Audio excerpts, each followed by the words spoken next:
So we were asked to come and present today to look at, I guess, one of the other aspects that Tim mentioned before that perhaps, not discrediting all, but some health professionals or carers or support workers may not necessarily think about, and that's our vision and how vision can impact on the prevalence of falls.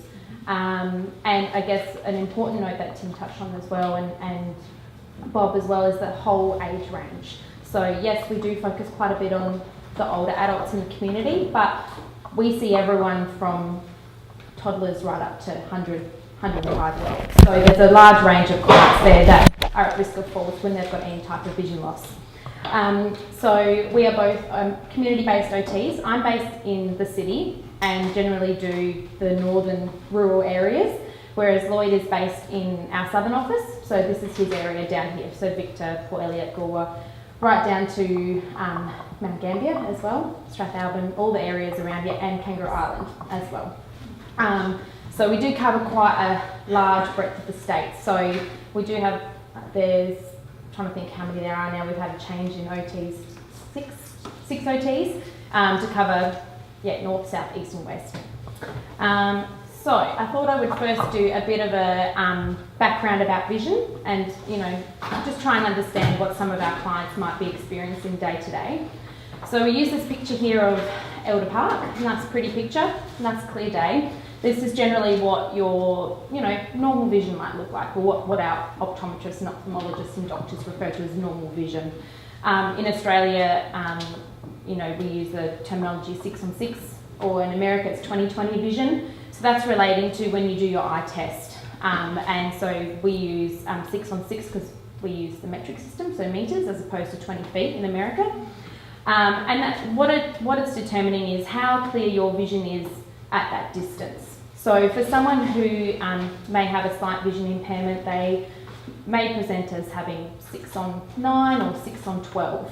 So what that generally means is that for someone who's got 6-on-6 vision, what they can see at 9 metres or at 12 metres, the person with vision impairment has to go up to 6 metres to see. So it's kind of, they have to go that little bit closer because they can't quite get that clarity of vision that the person with normal vision would.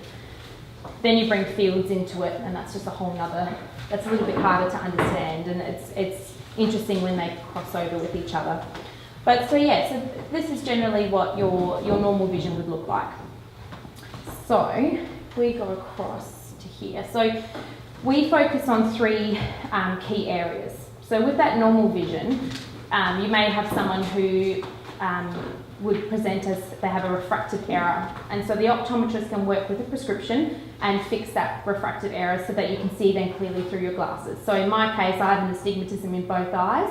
He can fix that, and so it brings my vision to 6-on-6 in both eyes. Where your vision cannot be corrected by glasses, this is where we come into it. So that's, I guess, why we then focus on these 3 areas. Now that's not taken away from the fact that people who may have normal vision are not at risk of having falls, as we know with any kind of ageing process, or if there's other comorbidities, then there's still a risk of falls. But I guess for the purpose of our organisation, we focus on vision loss.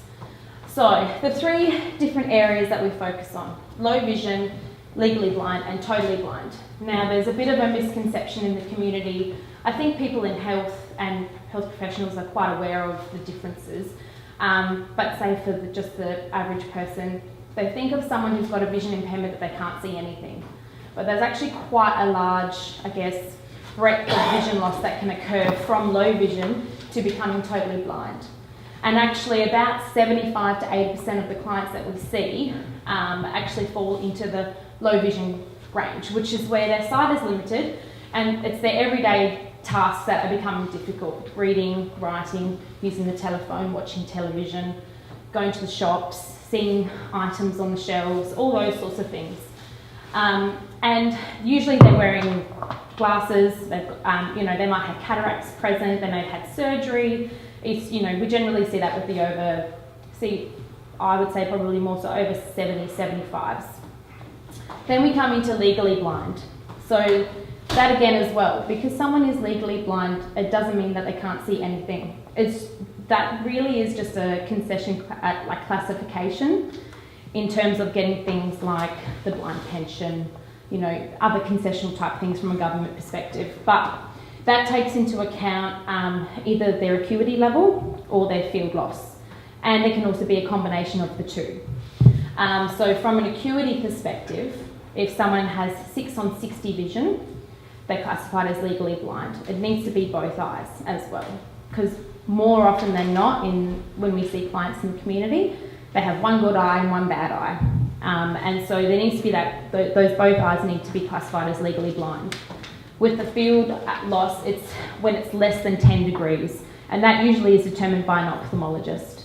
The optometrist may be able to pick it up, and then they may refer on to the ophthalmologist just to get that classification. And then yes, there is also then that combination of the two.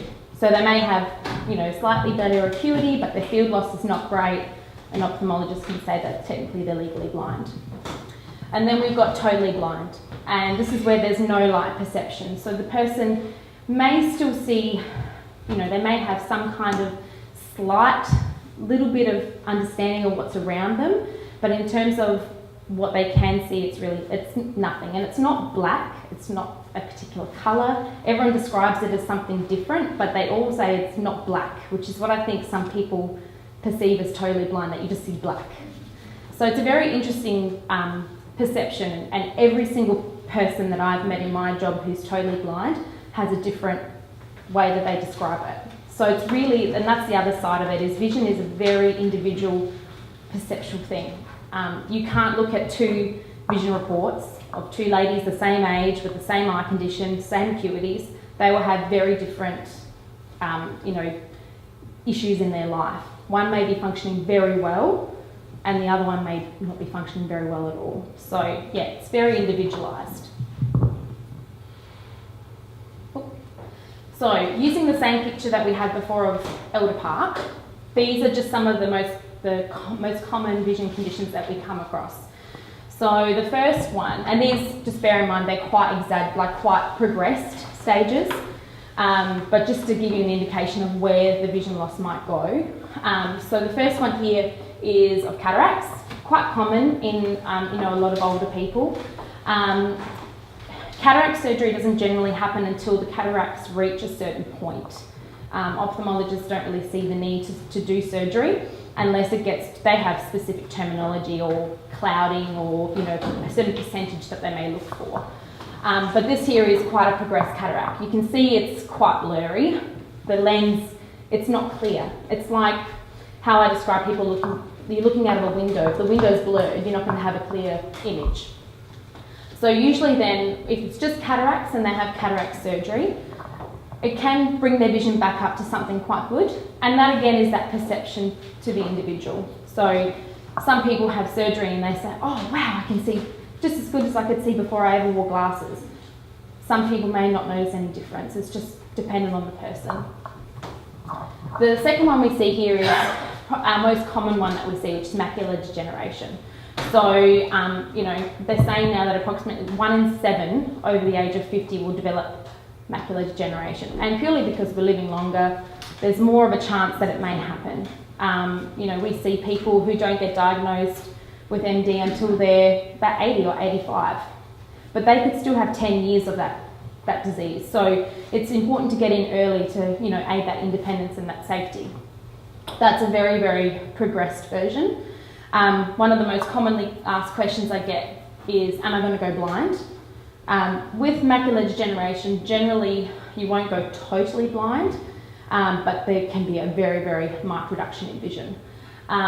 So as you can see from that picture, it's the central vision loss. So anything that's fine detail or close-up work. So writing, reading, you know, the same thing, seeing the numbers on the telephone, seeing faces, blurred faces, and not being able to make out distinctions on the face. A lot of people get really embarrassed with the fact that someone may come up to them and say, hi Lauren, how are you going today? And they have no idea who's talking to them. And, you know, it's also that understanding of others not realising that they might not be able to see. So, then the third one over here is represented by a glaucoma. So that then is a different part of the vision becomes affected. It's more your field vision, the field loss. So that's to do with, there's that increased pressure in the eye, it puts increased pressure on the optic nerve that then creates that kind of, distorted field vision. And that can get progressively worse. Most commonly treated with drops and regular monitoring by the ophthalmologist. Some people can go 30, 40 years with glaucoma and they can still manage quite well. One of the biggest issues is you can get quite increased glare sensitivity. I have a particular lady who's had glaucoma for about 45 years. It's remained pretty stable for most of that time. She's got actually very good central vision, so she can still read and write quite small print.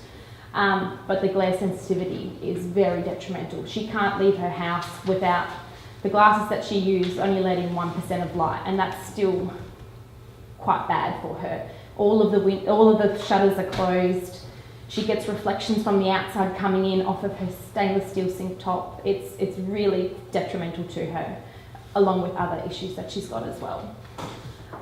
This one here, which is another much more common one that we're seeing now, is diabetic retinopathy or maculopathy.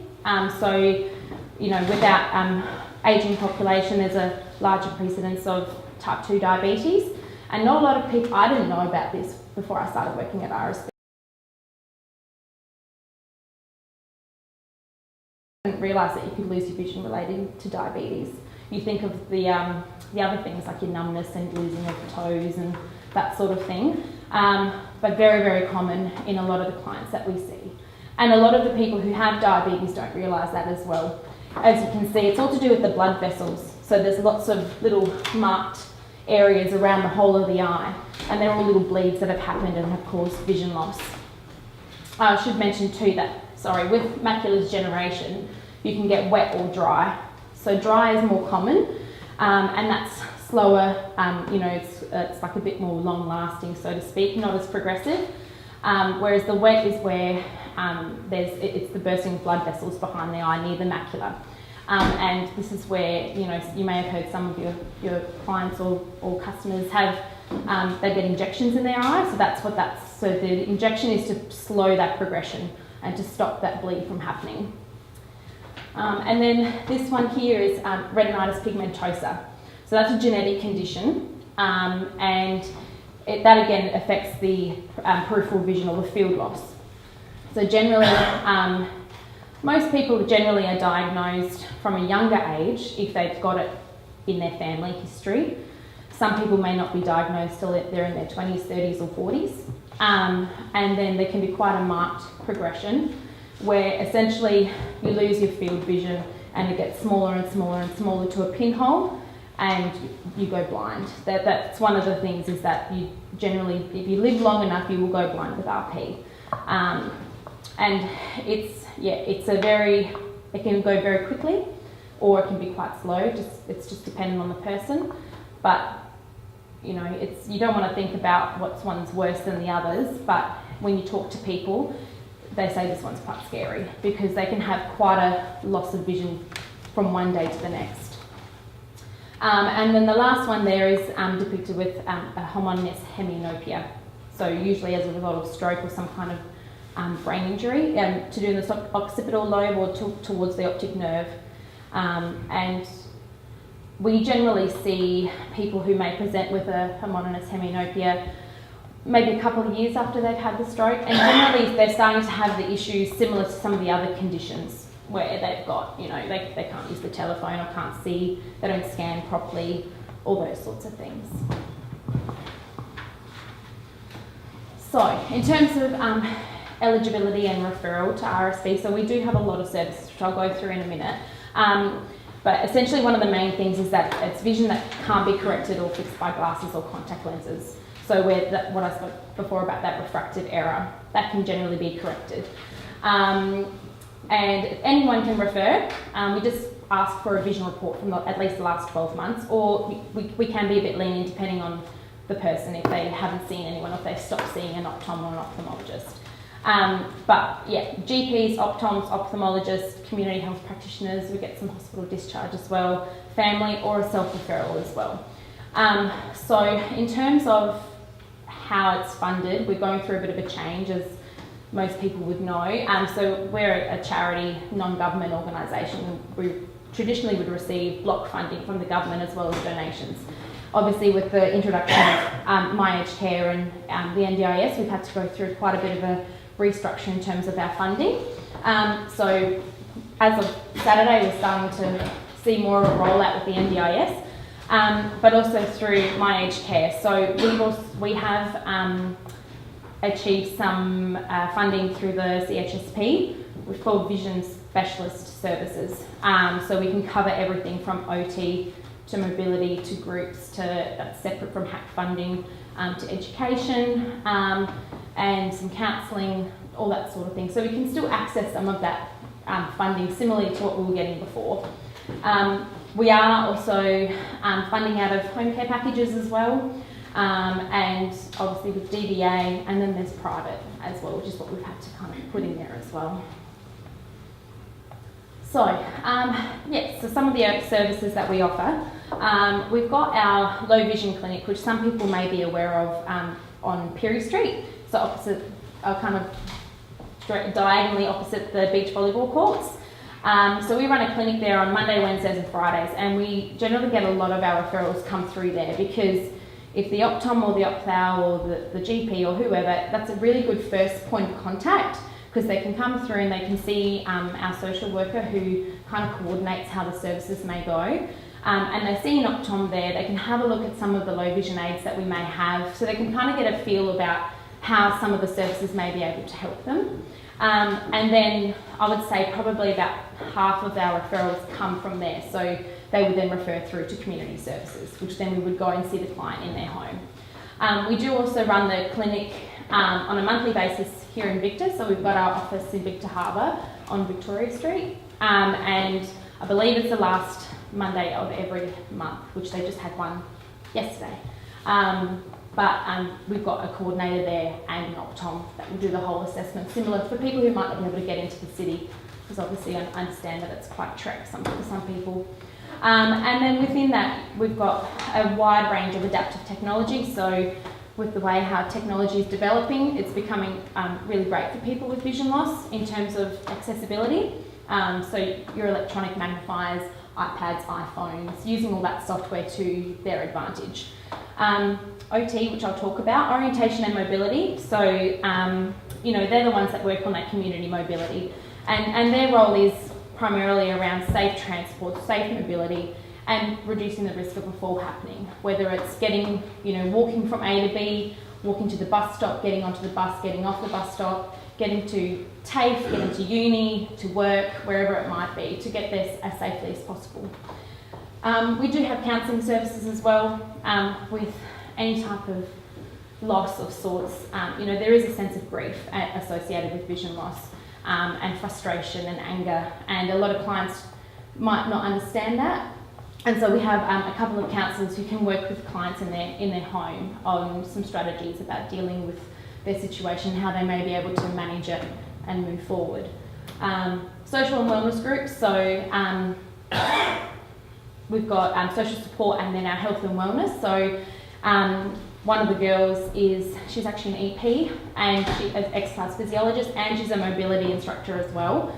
So she's got that really well-rounded approach to healthy ageing, keeping the body moving so that you reduce that risk of falls. She's particularly interested in that.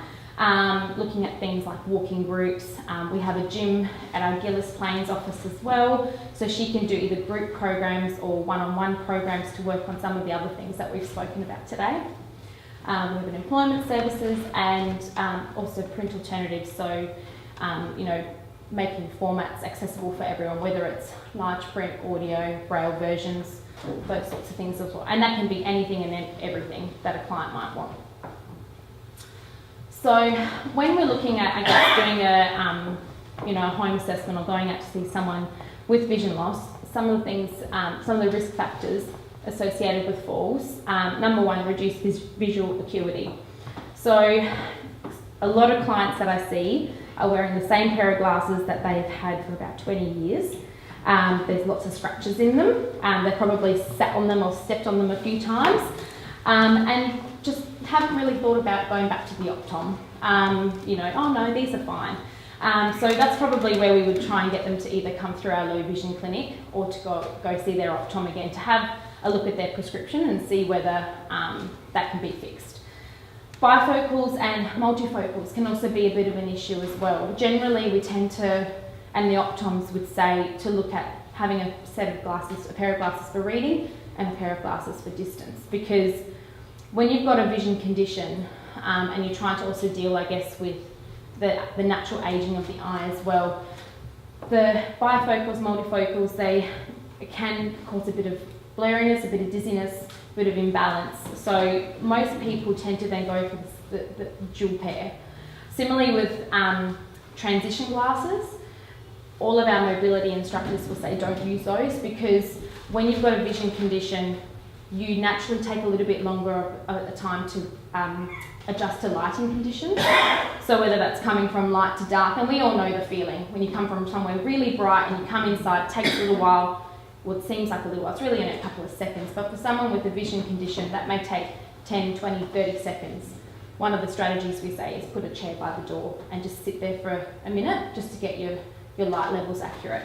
So transition glasses then impact on that as well, because they're naturally going to transition while your eyes are trying to transition as well. So there may be a little bit of an overlap with that. Depth perception and or other visual field issues. If there's any kind of a field loss, you're going to have some depth perception issues. So misjudging that step or seeing the gradient in the footpath. Are there a couple of footpaths where the stones are lifted up, etc. We all come across it, and we all naturally sometimes have a little slip or a tumble on them. With someone with any kind of depth perception issues, that's just far greater and a massive risk of falls there, particularly in the community, but also in the home environment as well. Living in an older house where there might be big trees out the back, the roots are lifting up the concrete. That's quite a difficult one to see. As I mentioned before, increased glare sensitivity. We probably don't realise it, but everybody's got some kind of glare sensitivity, and it's related to the types of light that we're looking at, whether it's room lighting or if it's outside. If it's a really bright sunny day, or if it's a dark cloudy day, there's that increased glare. And for someone with a vision condition who has glare sensitivity, that can really impact on they may not even just go out, because they actually can't see any of their environment or make out the footpath, make out a safe walkway, etc. And that can happen within the home as well, which then links to inappropriate lighting levels. So that's a huge aspect of what we do in terms of, with a particular focus on falls, is lighting. So someone with a vision condition may need up to 10 times more light than someone with normal vision. And what we often see going out into the home is a couple of common things, is that the government came and put in all the compact fluorescent globes, which are generally lower wattage and more of a warmer colour. And so for someone with a vision condition, this may not be bright enough for them. It might not spread well enough for them. So really it's a kind of spotlighty light as opposed to being a nice spread of light. Or there's inconsistencies around the home. So there may be really good lighting in the kitchen, but there's really poor lighting in the lounge or the bathroom. So we kind of look at those key areas and look at how you can keep them all consistent. As I mentioned before, taking longer to adjust to varied light. The environmental layout, which is your basic falls prevention, cluttered pathways, furniture position, carpets. Interesting note about carpets, which I've learnt in this role. Every time I mention I'm an OT, as OTs would know, oh no, you're not taking my carpets. Don't touch my carpets. And actually, it's interesting, with people who've got a vision condition, I have had a couple in the past where carpets have been removed and they've had a fall. And I guess it's related to if that particular carpet or rug has been there for a long time and they understand, maybe the change in the surface or the change in height, they know where it is, and they've just naturally built that habit of doing it. So it's just an interesting take, I guess, just to be a little bit of a devil's advocate around carpets. Obviously, as we talk about, there's other ways to make sure that they're put around safely, or if they are not safe, is to remove them. Another large risk factor, poor contrast sensitivity. So if you can imagine having blurred vision like cataracts or that central vision loss like macular degeneration, you can't really make out the colours. There needs to be certain colours that stand out. So increasing that contrast is really important. So generally in most houses, it's white walls, maybe cream coloured carpet, cream coloured bench tops, same old light. It all becomes a big blur. So that's where we would look at increasing that contrast sensitivity, increasing the contrast. And then just generally related to reduced motor ability and coordination. They may have reduced balance, mobility, they may have had falls in the past, etc. All of those things come into play. So just before I hand over to Lloyd to talk more about what we do in OT, I thought I'd put it a little bit into perspective. So towards the end of last year, I received a referral for a 9-year-old man living in metropolitan Adelaide. He was a really lovely man. He'd been doing things very much his own way for a long time. His wife had died about 30 years before that. So he'd been on his own for a long time. We got that referral through the Central Falls Prevention Clinic, who we've built quite a good relationship with. And when I went to his house, I couldn't believe that this man, who had quite a stooped posture, he was using a forward walker, didn't move very fast at all, tend to wear slippers, all the natural things that you kind of look for when someone's had a fall in the past. He had had a significant number of falls. He'd had 6 in the last 12 months, where I think 3 of them had resulted in hospitalisation. So he'd just come off a TCP and he'd returned home. And when I got to his house, he had one of those where the front door was, and they kind of built out a little, like a little hallway that we put your coats and your hats and that sort of thing. But the step high was probably, I would say, in between my knee and my hip. Now, I couldn't quite understand how this man was able to get out to go to the shops or to catch the community bus with his forward walker and not fall. He'd never had a fall there, but it was a recipe for disaster. Never mind the fact that his house was quite old and the lighting was very poor. It was very dark all through the hallways. So some of the intervention that we worked on was I put in place to get him a ramp for out the front, which when I followed up with him, he absolutely loved, and he can't believe that he's gone so long without using it. So it was quite a large ramp. It was about 4.5 metres, but we were able to work it in quite a nice way for him. We looked at increasing the lighting in that little hallway nook, because that's where he was going to swap his single point stick with his walker to then go out the house.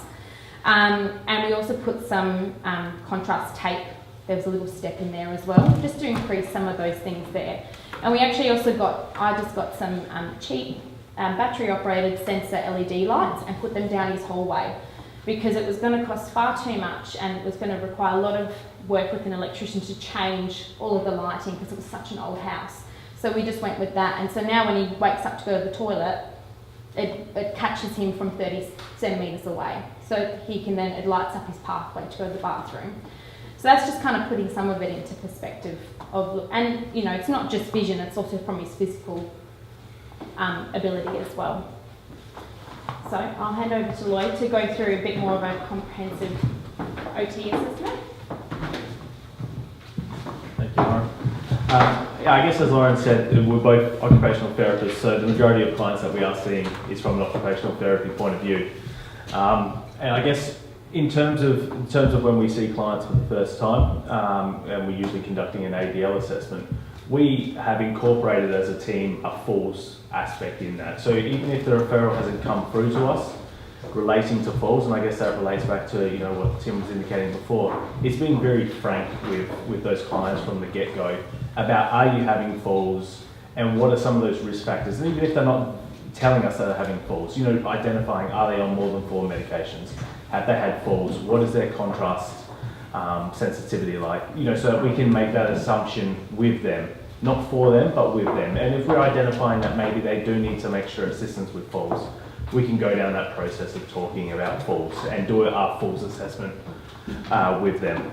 So we developed our falls assessment to look at all areas of the house, and I guess as Lauren put in relation to her client. So we use, I guess, the policies that were sort of used through the Home Fast development to put together our falls assessment. And we do have referrals that come through in relation to falls.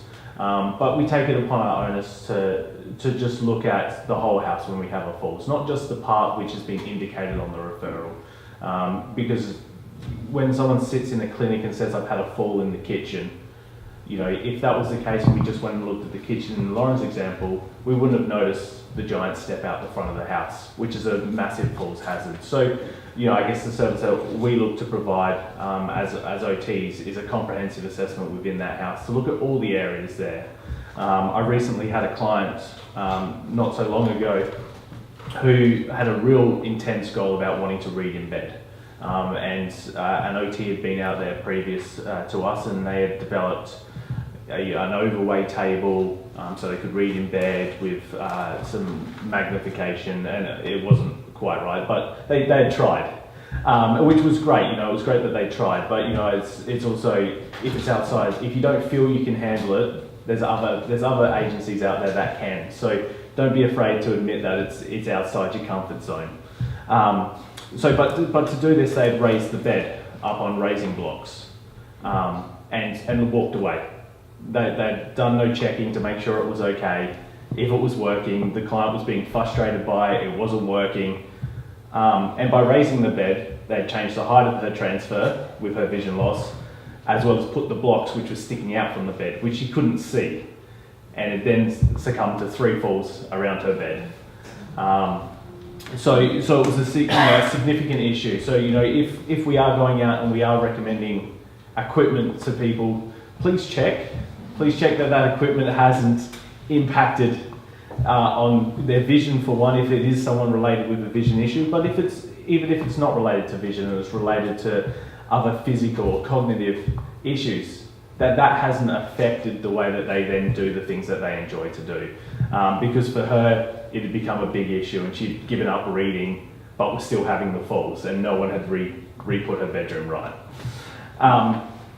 On their home safety assessment, as Lauren said, lighting assessment, which is quite a large part of what we are doing when we go out to people's homes or even residential facilities, when people have asked us to come in and look at the lighting in their room, because it's easy. Sometimes I get clients just ring up and say, "Oh, what light do I need?"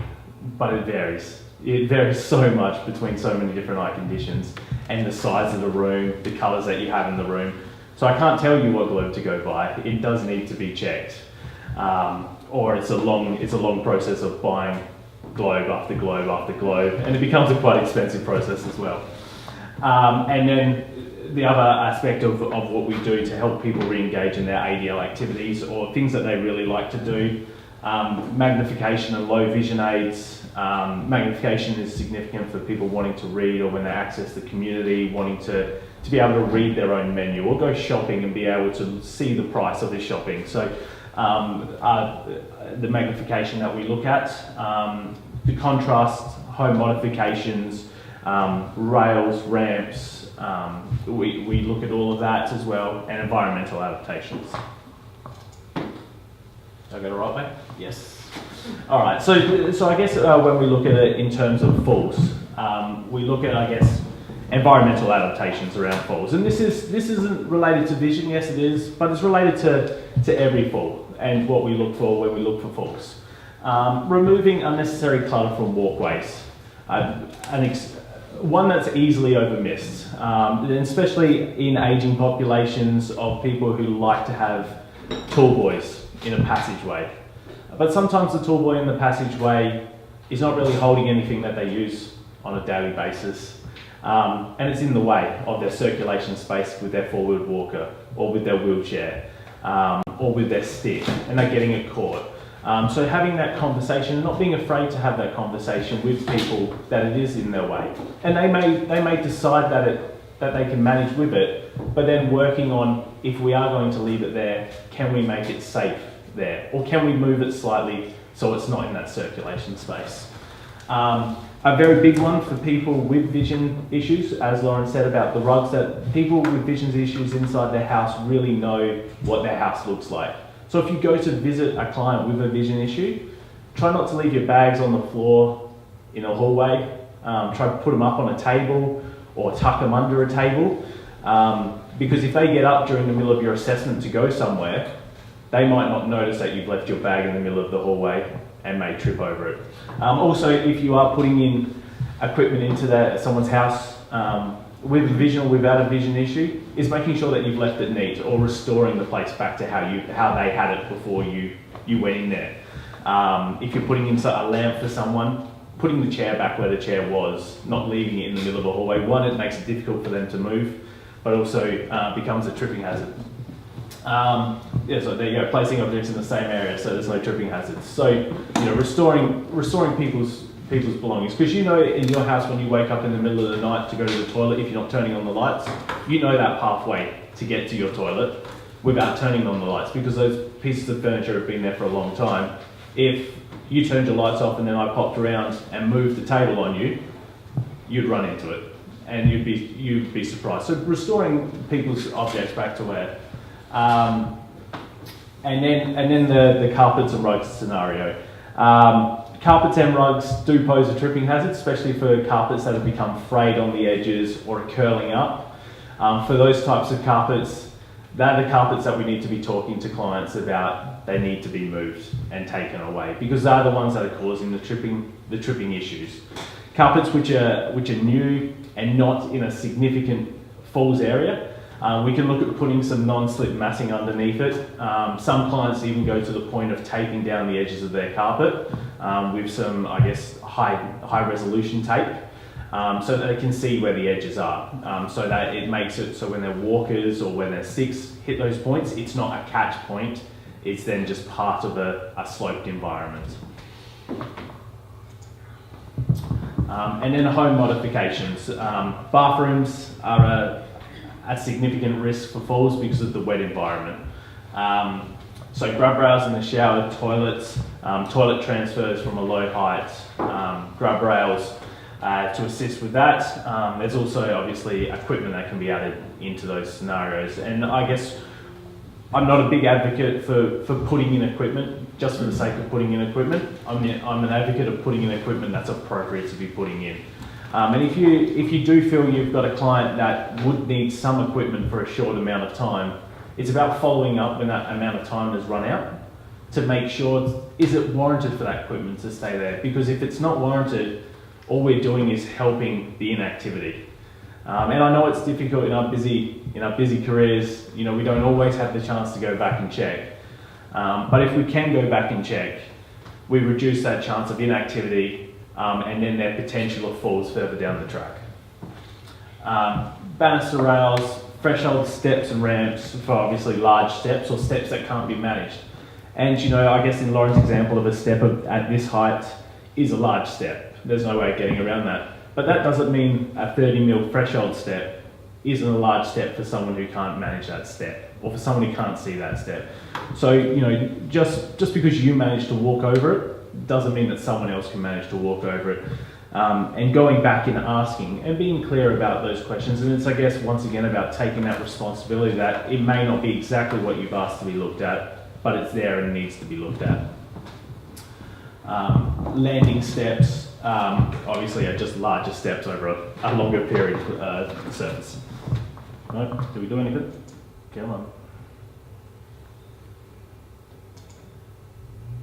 There we go.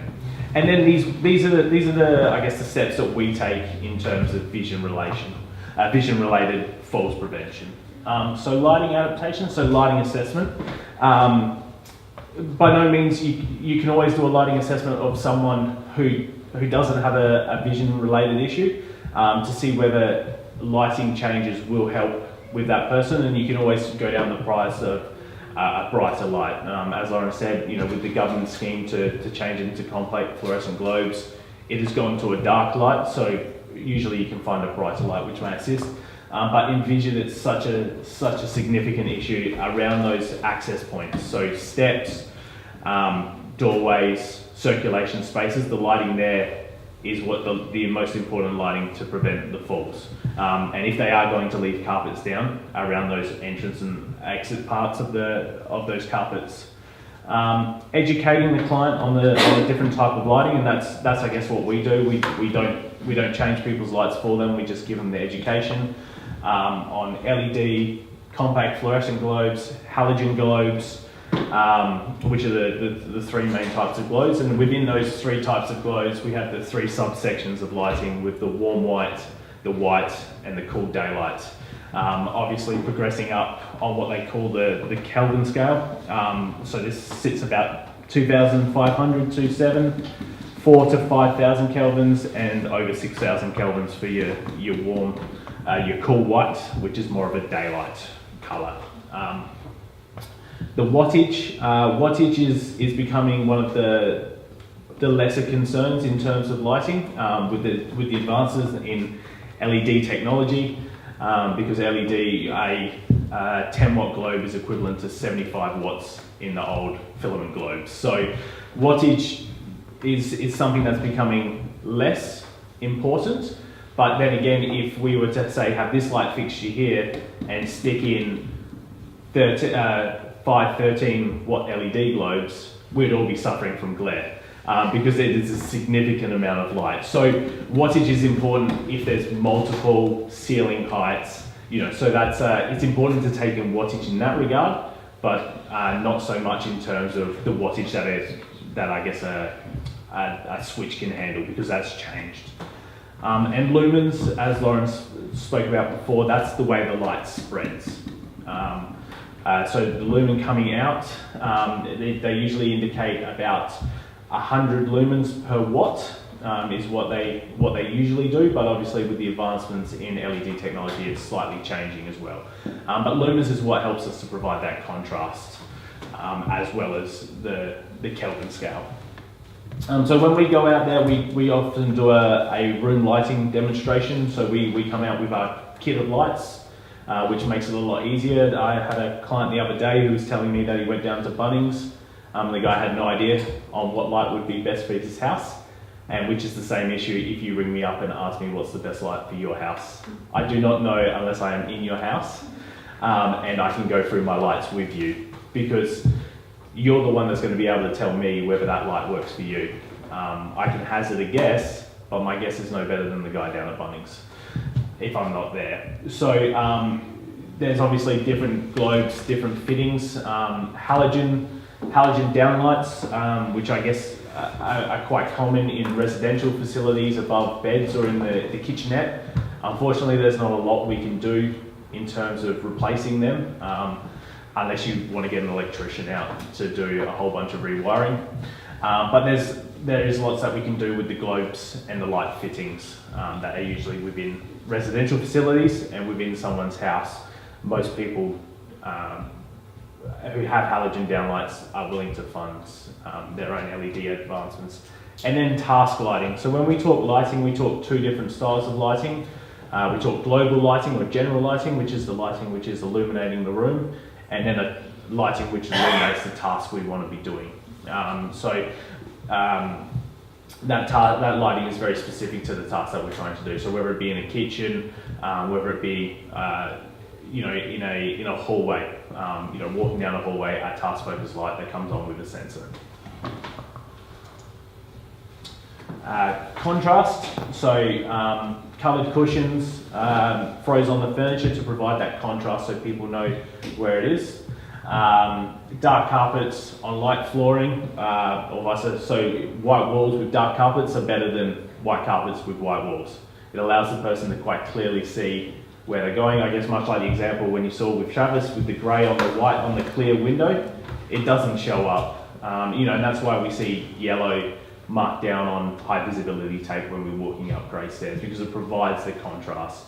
And it's always hard, one contrast that's going to work for say, macular degeneration, may not work for cataracts. And it's always a big nightmare of getting the contrast right in global settings. But in individual people's settings, we can work really hard on working out what is the correct contrast for them. It is something that I guess RSP has quite a few advocates that are out there in the community trying to make cancel areas better, one cancel at a time. Identifying those thresholds that are an issue that we talked about before. Yellow non-slip tape, the rough stuff that you can buy is usually a really good thing to highlight those step contrasts. But if you can't afford the tape because it is quite expensive, a bucket of yellow paint will get the job done as well. I guess just to try and wrap it up. In terms, I don't have a cool story like Lauren did with her client. I guess it's just it's for me. It's when I go out and see a client, it's about being accountable for the actions that I'm doing in that client's house or for that time that I spend with that client, and I'm trying to do the best to keep in mind their visual issue, but also their comorbidities that they're having. And if I can't, I saw a client the other week. Who had a significant stoop with a forward walker. He's having on average 2 falls every month because of his significant stoop. I'm not a physiotherapist or an exercise physiologist. We don't have the scope of practice with RSP to help address that issue with him. But I took the time to sit down with him and call the physiotherapist and call his aged care provider about making that referral happen because it was something that had been spoken to with him 3 months ago and he hadn't actioned it. Even if it is outside of your scope, admitting it's outside your scope, but making sure that you do help follow up for that client, especially when there's some avoidance there, and taking that responsibility. But in terms of vision, if you are seeing clients with visual issues, they do have an increased risk of falls. It's just it's one of the other unfortunate aspects of losing your vision that goes along with accessing community and doing the things that we all take for granted a little bit. And that we're here and that we can provide a vision-specific falls assessment. That if you do have a client that has a significant visual issue that you do feel is a little bit beyond what you're capable of doing and making that client safe in the area that you're working. Lauren put up the different ways we can be contacted, but just simply calling the city, one of our officers will be able to give you some additional resources on how you may be able to get hold of us to come out and do something specific for you and your client. And there we go. There's Lauren put me and her in there. So look, that brings us to sort of the end of where we are today. Vision is a large area, and we could talk for a long time about vision. But look, if there's any questions, I'm more than happy to try and answer any questions that you throw at me now. But apart from that, if not, enjoy your night, and thank you for letting us have this talk.